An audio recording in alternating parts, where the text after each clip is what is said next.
Consciousness, in its acquisition of knowledge, proceeds from the known to the unknown. It builds a structure of acquired experience, memories, impressions, judgments, a composite mental plan of things which is of the nature of a shifting and ever modifiable fixity. In the reception of new knowledge, what comes in to be received is judged in the light of past knowledge and fitted into the structure. If it cannot properly fit, it is either dovetailed in anyhow or rejected.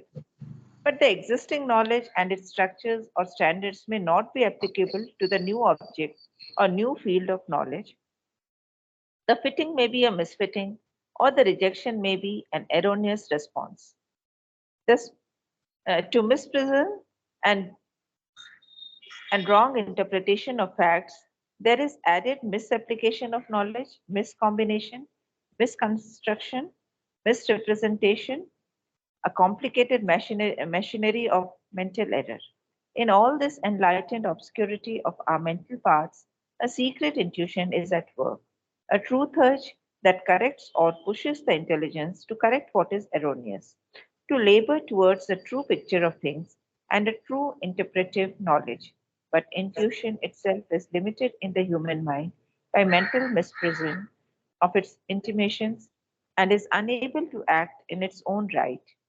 For whether it be physical, vital, or mental intuition, it has to present itself in order to be received, not nude and pure, but garbed with a mental coating, or entirely enveloped in an ample mental vesture. So disguised, its true nature cannot be recognized, and its relation to mind and its office are not understood. Its way of working is ignored by the hasty and half aware human intelligence. There are intuitions of actuality, of possibility, of the determining truth behind things, but all are mistaken by the mind for each other. A great confusion of half grasped material and an experimental building with it, a representation or mental structure of the figure of self and things, rigid and yet chaotic, half formed and arranged, half jumbled, half true, half erroneous, but always imperfect, is the character of human knowledge. Yeah. So he is describing it. In the previous para, he has discussed error, and he has told us that error is essential. It sounds very funny, but on the way, on the journey upwards, the error is essential because it teaches you what is wrong and what is right. Okay, if you don't make a mistake, you will not learn. Okay, you will not know. So that is now he is discussing the nature of error, from where it is coming and how it has to be, and what is its character. So where is it all coming?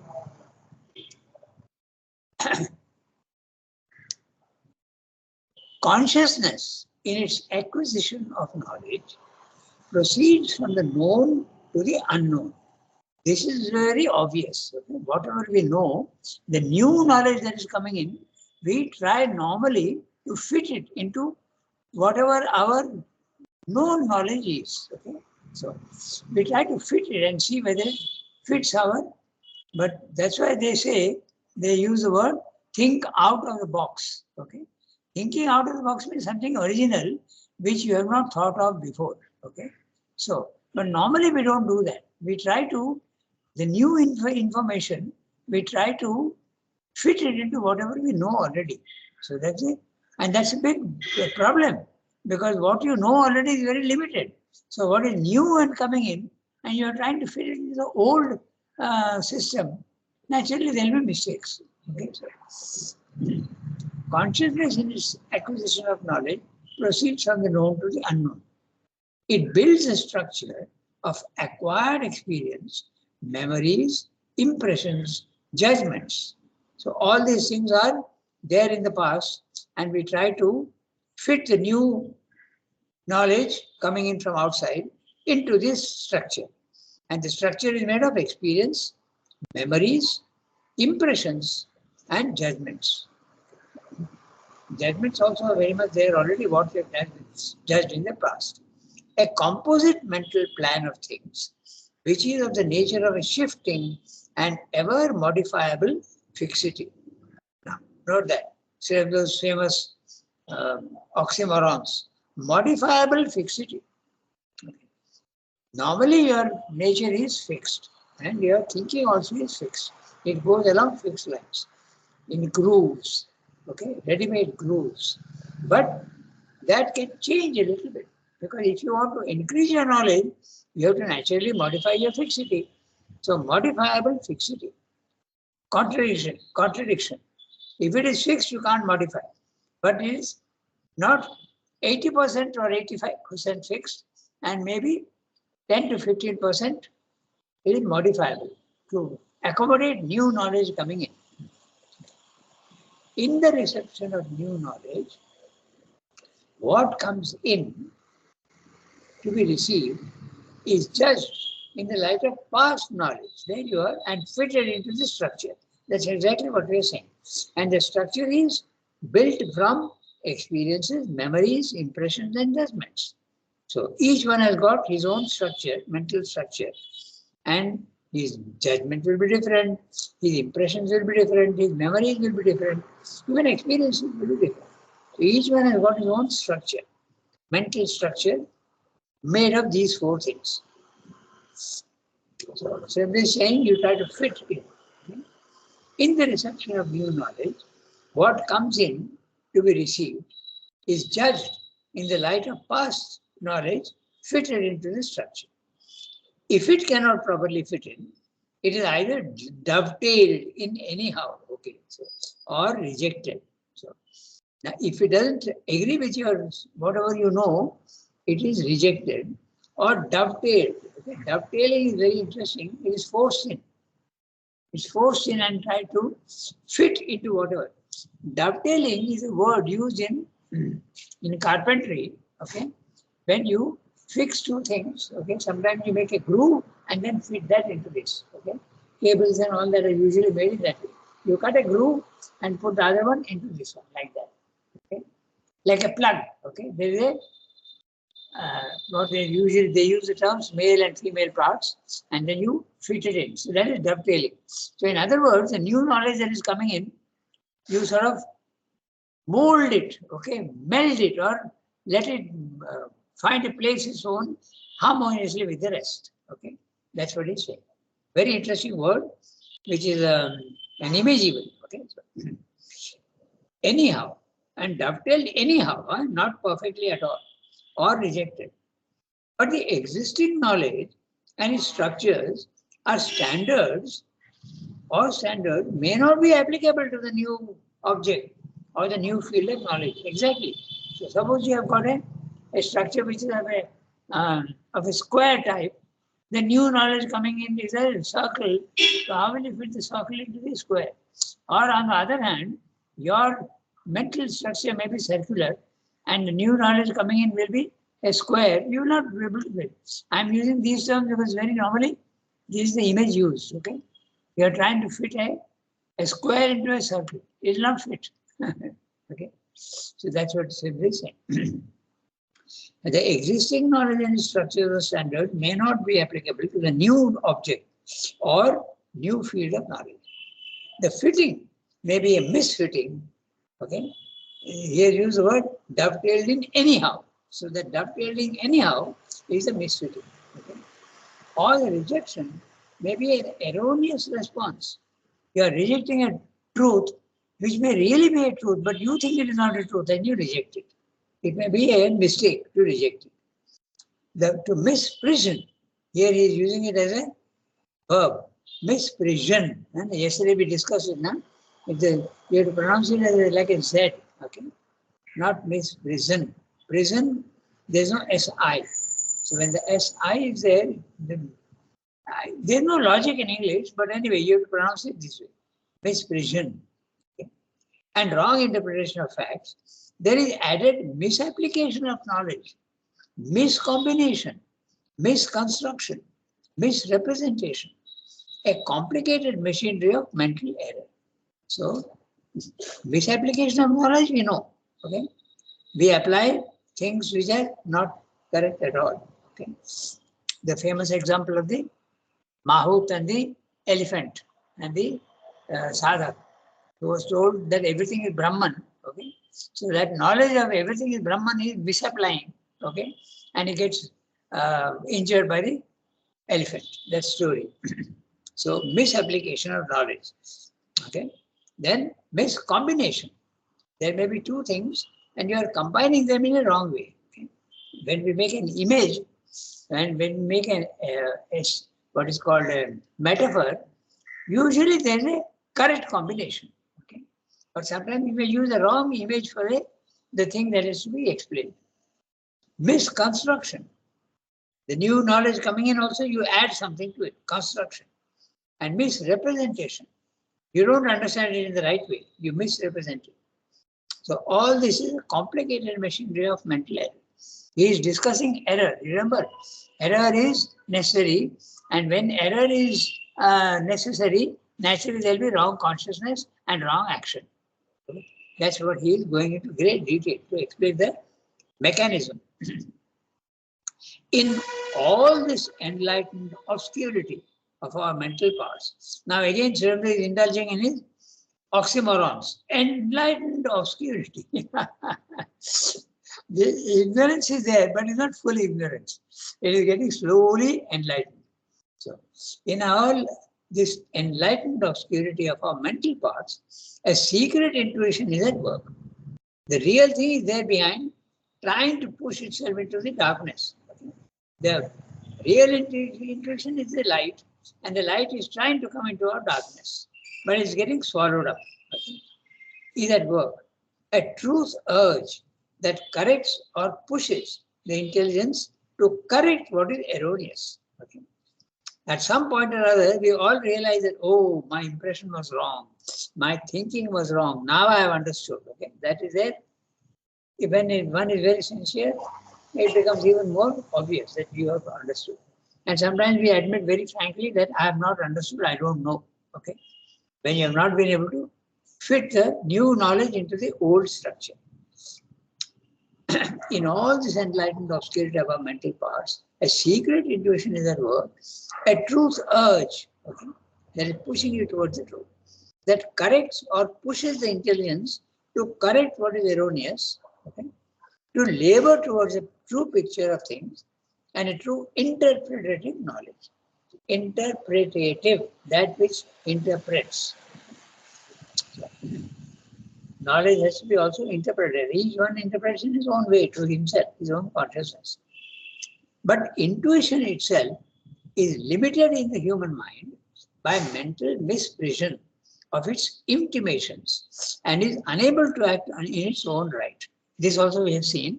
When intuition is coming from above or from the subliminal, okay, and comes into our surface mind, the surface mind's darkness swallows up the light that is coming in.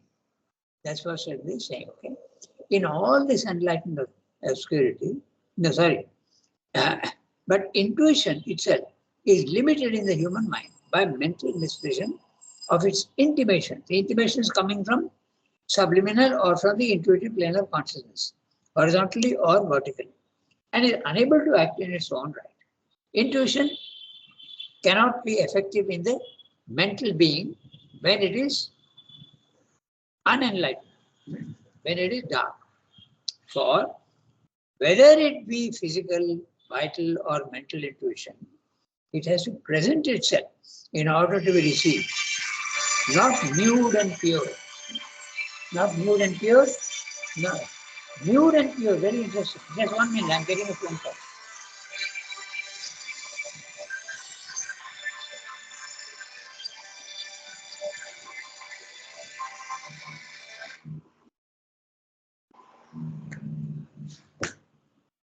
Okay, so intuition is itself unable to act in a mental field in a pure manner, but garbed with a mental coating or entirely enveloped in an ample mental vesture. Vesture, clothing. Okay, so the clothing of the mind is darkness that is covering, and the light that is coming in gets covered by the darkness of the mind. So he is using again an image, okay, garbed with a mental coating.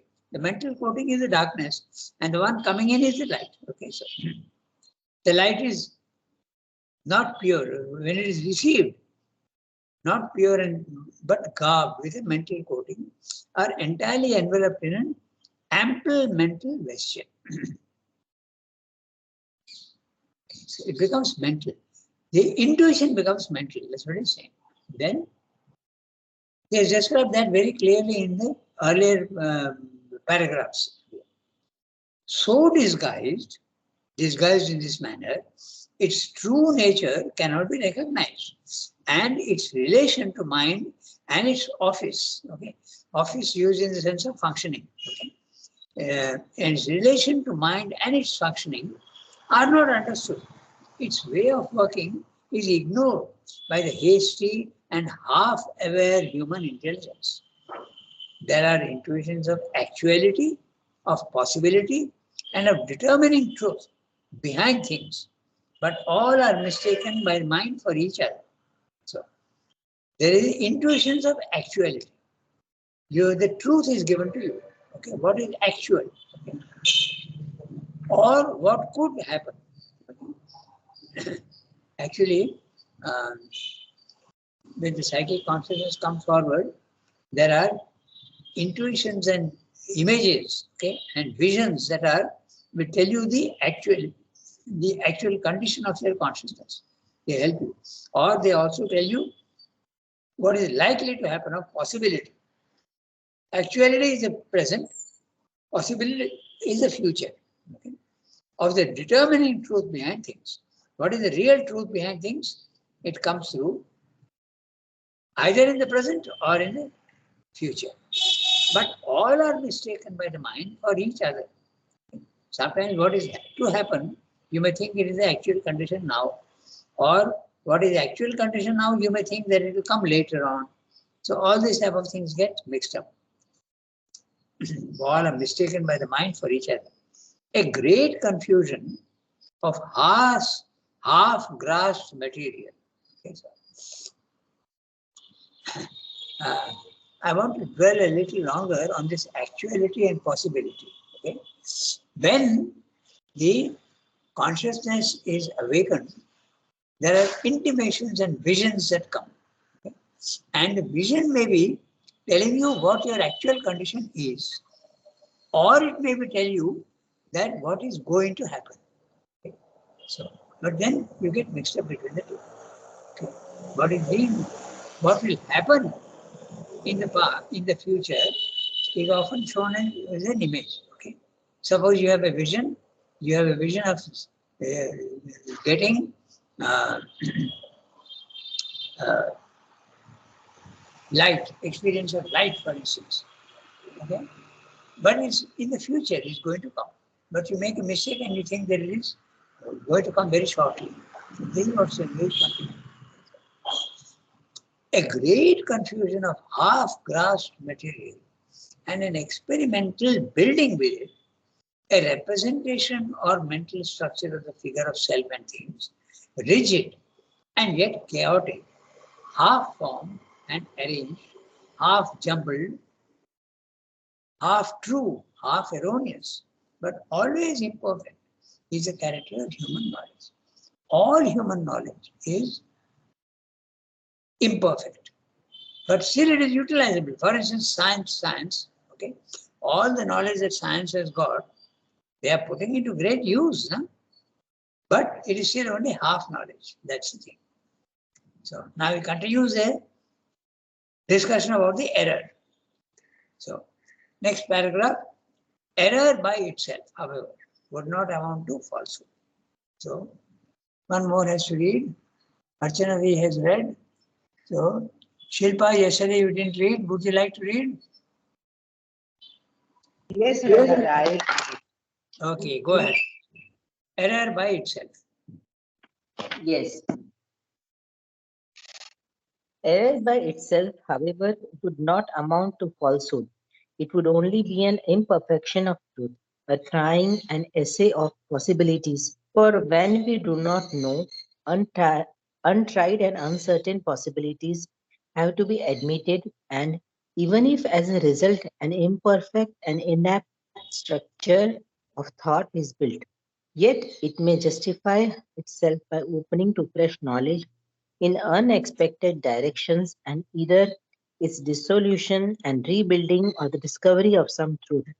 If concealed might increase our cognition or our experience. In spite of the mixture created the growth of consciousness, intelligence and reasons could arrive through this mixed truth to a clearer and a truer figure of self-knowledge and world knowledge. The obstruction of the original and enveloping inconscience would diminish, and an increasing mental consciousness would reach a clarity and wholeness which would enable the concealed powers of direct knowledge and intuitive process to emerge, utilize the prepared and enlightened instruments, and make mind intelligence the true agent and true builder on the evolutionary surface. Okay. They are a small paragraph, not a big one. Interesting, what is it? Error by itself, however, would not amount to falsehood. Falsehood would be a turning it into a wrong use altogether. Okay? It may not be, it may just be a mistake. It would only be an imperfection of truth. Some amount of truth is there, but it's not full. A trying, an essay of possibilities. For when we do not know, untried and uncertain possibilities have to be admitted, and even if as a result an imperfect or inapt structure of thought is built, yet it may justify itself by opening to fresh knowledge in unexpected directions, and either its dissolution or rebuilding or the discovery of some truth it concealed might increase our cognition and our experience. Suppose something has to be done, okay? Suppose a decision has to be taken, okay? And there are 5 people who have to decide what has to be done. Each one may have a different opinion. So you say with very broad-mindedness, let's try the first option, okay? Then when you try the first option, it may not be the right option, but it may open doors to other solutions, okay? It's very interesting now. Just when I was saying this, it struck me. Ayodhya, they are going to open the Ram temple on January 22nd. It's going to be a huge event. Okay? All over the world, it's going to be a huge event. Even in New York, they have said that they will celebrate 22nd January in the Ram temple in New York. Okay? The mayor has said that. So it will be a huge thing. Now, but we have a center in Ayodhya where the relics are established. I don't know if you have received that email or WhatsApp message, but there is a center in Ayodhya with relics. But now the government wants that property for their own use. I don't know exactly what use, but they want that property. So now the trust has to take a decision what to do. Do we give the land away or do we resist? Okay, so there are so many possibilities. So one is you shift the relics to another spot, which the government may give you free, or you may have to get yourself. So many possibilities are there. Or you stick to your stand and say, no, we don't want to shift. Then you are going to incur the enmity of the government. So all sorts of things like that can happen. The same thing happened also with the tennis ground. You know that, no? The tennis ground was taken by mother when the French government was very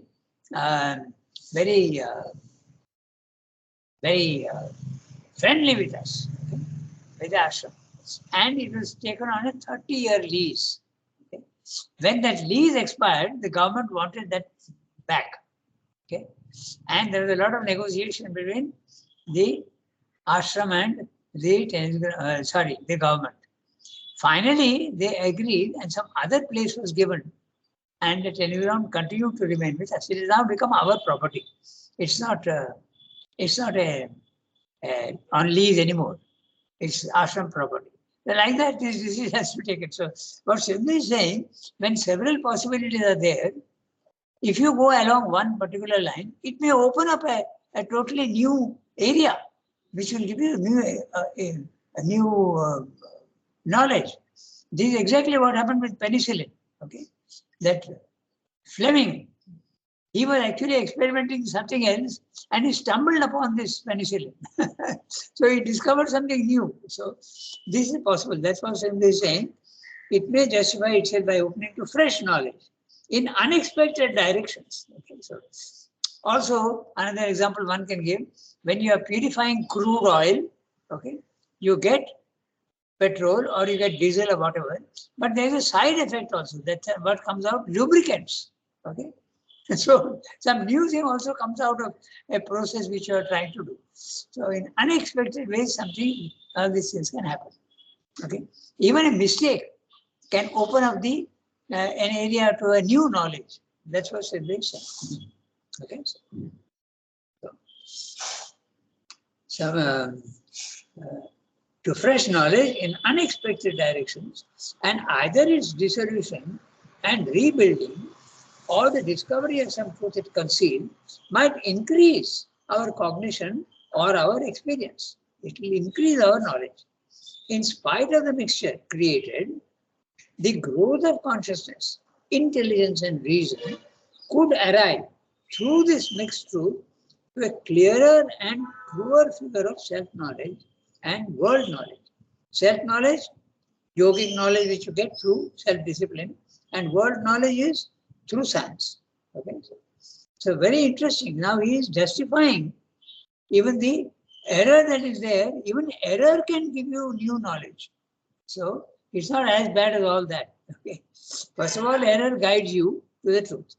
Secondly, it opens up new areas. Okay. Interesting way of looking at things. The obstruction of the original and enveloping inconscience would diminish when this happens. So through the error, your knowledge is increasing and the ignorance is diminishing. Okay, so, and an increasing mental consciousness would reach a clarity and wholeness which would enable the concealed powers of direct knowledge and intuitive process to emerge, utilize the prepared and enlightened instruments, and make mind intelligence the true agent and truth builder on the evolutionary surface. Now, I go back to a little bit on this last sentence. The obstruction of the original and enveloping inconscience would diminish. That is clear. And an increasing mental consciousness would reach a clarity and wholeness, okay, which would enable the concealed powers of direct knowledge.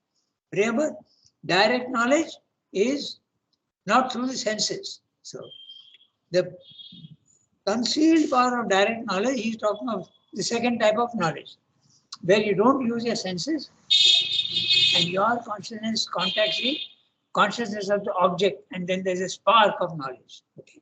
He is talking about that. Now that capacity is concealed in us, but even through a mistake that could open up. Okay. That's what he's pointing out. Enable the concealed powers of direct knowledge. This whole sentence, this whole phrase is the second one. That is direct separative knowledge. Remember the four types of knowledge that he speaks about? Indirect separative knowledge, direct separative knowledge, then identity by knowledge by identity at a lesser level, and knowledge by full identity at the fourth level. These are the four types of knowledge that open up, and even a mistake can open up the second one. That's what he's pointing out. Utilize the prepared and unenlightened instruments to make mind intelligence a true agent and truth builder on the evolutionary surface. So, error also has got its own plus points. That's what he's pointing out. First, he told us that it is necessary. Now he's telling you that even a mistake can guide you to the truth. Okay. We have got 10 minutes, so we can read the next one also. Jasmine doesn't have the text, that's what she said. And Sumki has read quite often. If Kiran can want to read, if she wants to read, you can read. Yes, brother. Okay, go ahead. Read. But here the second condition. But here the second condition or factor of the evolution intervenes. For this seeking for knowledge is not an impersonal mental process hampered only by the general limitations of mind intelligence. The ego is there, the physical ego, the life ego bent not on self knowledge and the discovery of the truth of things and the truth of life, but on vital self affirmation. A mental ego is there, also bent on its own personal self affirmation and largely directed and used by the vital urge for its life desire and life purpose. For as for as mind develops, there develops also a mental individuality with a personal drive of mind tendency, a mental temperament, a mind formation of its own. This surface mental individuality is egocentric. It looks at the world and things and happenings from its own standpoint and sees them not as they are but as they affect itself. In observing things, it gives them the turn suitable to its own tendency and temperament, selects or rejects, arranges truth according to its own mental preference and convenience. Observation, judgment, reason are all determined or affected by this mind personality and assimilated to the needs of the individuality and the ego. Even when the mind aims most at a pure impersonality of truth and reason, a sheer impersonality is impossible. Do it. Impossible to it. Even the most trained, severe, and vigilant intellect fails to observe the twists and turns it gives to truth in the reception of fact and idea and the construction of its mental knowledge. Here we have an almost inexhaustible source of distortion of truth, a cause of falsification, an unconscious or half conscious will to error, an acceptance of ideas or facts not by a clear perception of the true and the false, but by preference, personal suitability, temperamental choice, prejudgment. Here is a fruitful seed plot for the growth of falsehood or a gate or many gates through which it can enter by a stealth or by an usurping but acceptable violence. Truth too can enter in and take up its dwelling not by its own right but by mind's pleasure. Yeah. Okay. So very interesting para. Okay. So we have to. I'll do one thing. I'll summarize it first. Okay. Then we will see what he's saying. He has used very interesting images. I don't know if you notice a fruitful seed plot for the growth of falsehood. Okay. So very interesting image he is using. And this is exactly what we have to do. We have to remove the metaphor separately. Okay. So he's saying that there is a seed plot. Okay. And one you are putting, what you're growing there is falsehood, not fruit. So that's why seed plot, okay, for the growth of falsehood. That is, and he's describing what that is. Okay, so anyway, I don't know if you have the time to go through but we'll summarize it now. Okay, so what he's saying in this para is like this. That we have said that error need not necessarily produce falsehood. But now, with the growth of mind, okay, he has spoken about the life. Now he is speaking about the mind. That's why he's saying second. The word second means we have come to the mind. Okay, need not necessarily produce. But now, with the growth of mind, ego enters the stage, and the drama of error becoming falsehood becomes a reality. Okay, so the drama of error becoming a falsehood. He has told you that in the earlier one, error need not be falsehood, but now falsehood is coming in. Okay, intention. Okay, it becomes how. So he's saying the first condition and obstruction to knowledge and consciousness is the ignorance and density of the surface consciousness, largely determined by the inconscience. Okay? So There is the darkness of the mental nature, and that is the source. It's coming from the inconscious. But now, the second condition, an obstruction to knowledge and consciousness comes in, and that is the ego. This evolution is not a pure seeking for knowledge based on impersonality, okay, and objectivity. There is a physical ego, a vital and a mental ego. The vital ego is busy affirming itself against the surroundings and other individuals. The mental ego also inclined to self-assertion against the rest, the not self. It is centered and focused on life desire and life purpose. With development of mind comes development of mental individuality, separateness, a personal self-centered mental nature. All this is based on ego. The mind looks at the world and itself not objectively as it really is, but as it wants to be. Okay? Turn towards its own self-interest. Okay?